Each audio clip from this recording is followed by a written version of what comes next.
Alright guys, so I'm just now finding time again to finish the video on annealing copper checks. I was going to try and leave the package closed, but I decided to open it because I was really anxious to see if it had worked out. And, let's see if I can do this.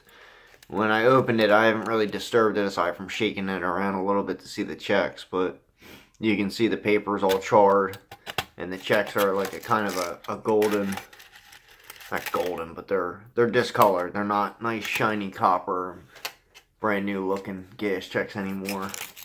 And just so you can have a side by side to see what I'm talking about. That's a new one, and that's a semi-annealed. Now usually when they become annealed, they have this little defined bump to them in the center, kind of. This one has it, but it's not as soft to push in. Like if I try and take my two fingers and hold it and try and push that in with my thumbnail, that doesn't work out that well. If I try and do it with this one, it's really easy for me to pop it in and out, but it still holds its shape. Now, I tried this with a different piece of paper. Well, it was a smaller batch. I think it was like 50 or something like that, and a smaller piece of paper, and the checks turned out kind of black, but that's just, I think, from the paper, because as you can see, it more or less wipes right off. It's still serving the same function, so I really don't care. So long as they crimp on and I don't have a problem crimping them, that's my big concern. So what I'm going to do is I'm going to grab 5 of these. 1, 2, 3, 4, 5. Because I got to load up some rounds here soon. Sorry, I don't have a tripod or anything for my camera. I know these aren't the best quality videos, but I kind of just want to get the information out there. So this is one of the annealed checks.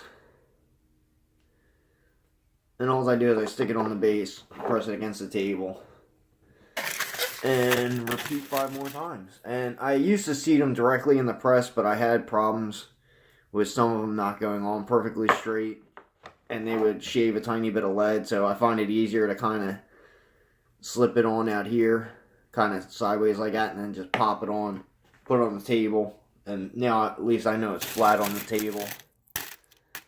Oh man, I left that thing open again. And here's a good tip for you. When you're done using your lube sizer, take the tension off the reservoir. Because if you don't, it does this. And it leaves you a nice little present of your lube. And then it puts it all over the base of the bullets. And I keep forgetting, because I've been powder coating a lot lately, so I really keep forgetting to take the tension off this darn thing. So that'll just, honestly, that'll go back in the lube sizer. So this is already a 458 die, or 457 die that's opened up to 458 and change. So it's literally gas checks on there. Try and center it up the best I can. Give it a little bit of pressure, and I come up, and I don't like, there's like a little white ring down here. It's not going to show you, is it? Come on, focus. There we go. You can see that little white ring below this band and down here. And sometimes it doesn't give me great fill out if I don't have enough pressure on the reservoir. I try and not put much pressure on that reservoir because it also deposits a little bit of lube on the base. But once I do that second stroke, it usually fills it all in pretty well. And what I'll do is, I'm not going to do it on camera, but I'll take a rag and I'll just wipe these on a rag to get the stuff off the base, so I don't have powder sticking to them. So I'm going to do these 5, I guess, real quick on camera just to show you.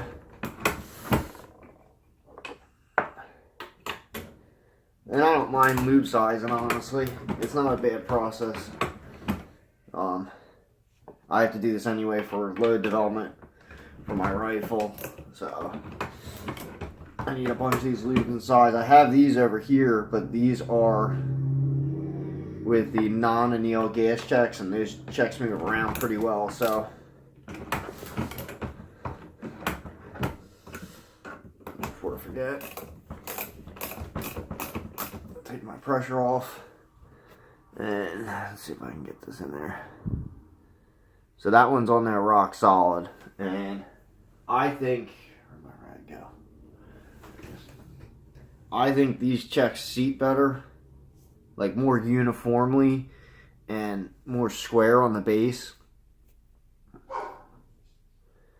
I really wish this thing would focus on this stuff. I think they're just overall, I think they work out a lot better. Come on.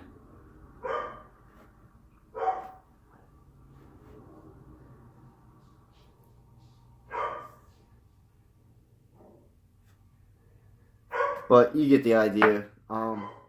It's been working out well, and now I have this whole bag of checks that will work perfectly fine, hopefully, for my 45-70 and not be loose. So if I shoot these and I have accuracy problems, I won't be questioning gas checks. I won't be questioning, the gas checks or anything like that. Or at least I shouldn't be unless it gives me a reason to.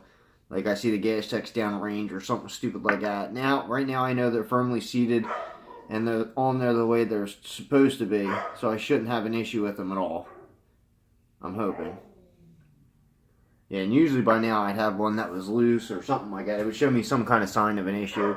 But I kind of just wanted to give you guys an idea of how easy that can be. It's not really that hard. It's just sitting the stuff in the pot and letting it go. And it literally saved me this entire bag of gas checks. So, I mean, next time I'll probably order the correct size and make sure they're right. But these will work in a pinch, and on NOE's website, they don't have the 458 caliber gas checks. So, if I don't feel like spending the shipping from Sages, I might just order more of these next time I order a mold or something from NOE, or vice versa. I try and use Sages because it's a small company, and Hornady's are a couple dollars more expensive, and shipping from Midway or wherever I go usually sucks.